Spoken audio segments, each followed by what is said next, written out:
cómo podemos recobrar la autoestima. Porque claro, muchas veces se habla, ¿no?, de la autoestima, de nos falta y tal, pero ¿cómo recobrarla?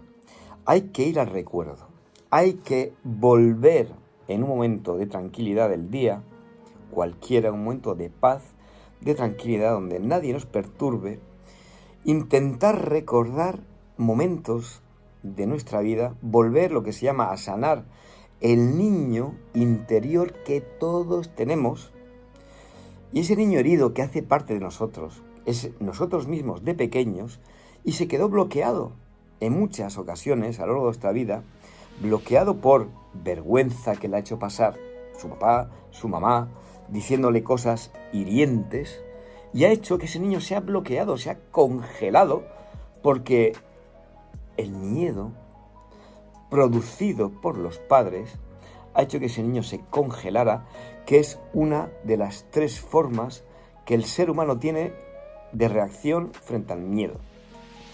La primera es la huida, la segunda la pelea y la tercera la congelación.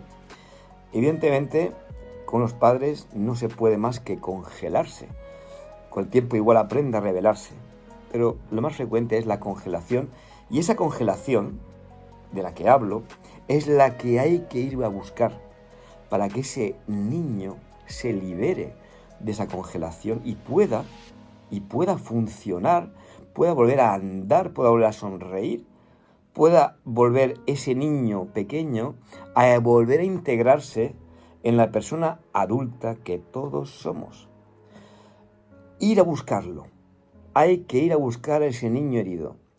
Hay que ir a buscar los momentos que han traumatizado a ese niño, que han congelado a ese niño, valientemente, es decir, no despectivamente como hicieron nuestros padres, menospreciando a ese niño que somos nosotros mismos, porque es lo que ocurre. Si tú desprecias a tu propio niño interior, cosa que ya hicieron los mayores cuando éramos pequeños, no haces más que darle la espalda a un problema que tú mismo tienes.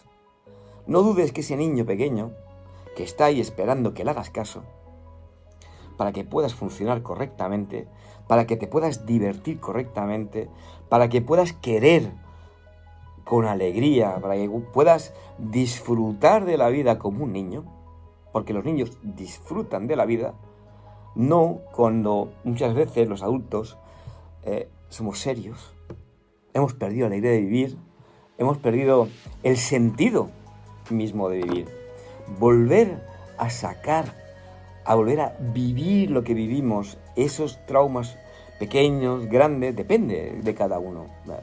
Oigo a veces que pacientes que fueron violados hubo incesto, son traumas muy gordos y que evidentemente, si no se toma en cuenta estos traumas, no se van a curar nunca.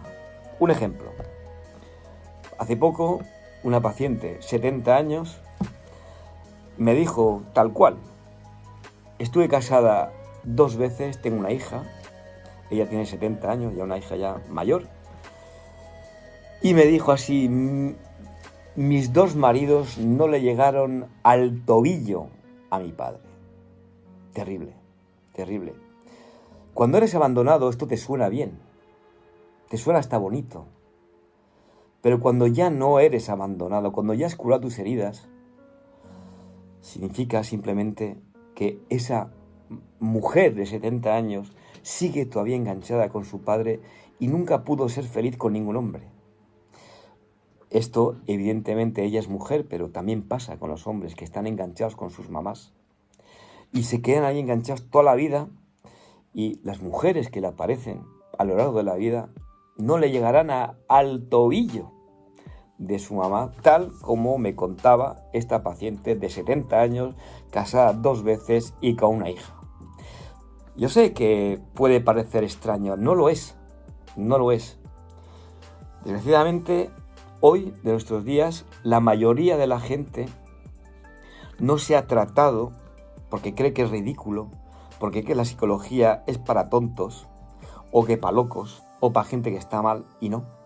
Sirve para todo el mundo. Y todos los que no se han curado de heridas de pequeño, como la que acabo de escribir, ¿no? De la mujer que se queda enganchada hasta los 70 años, de su padre, casada 2 veces. Y esto es cada día que se ve, cada día que yo veo. La gente se queda enganchada con papá y con mamá y no saldrán de ahí hasta que no hagan su trabajo interior, hasta que no vayan a buscar ese niño herido, hasta que no hagan que esa pareja que era papá y mamá vuelva a unirse y dejar al niño o la niña fuera de esa pareja. Hasta que esto no pase, cada uno estará enganchado a algo del pasado y evidentemente no podrá ser feliz. No puede. Es imposible.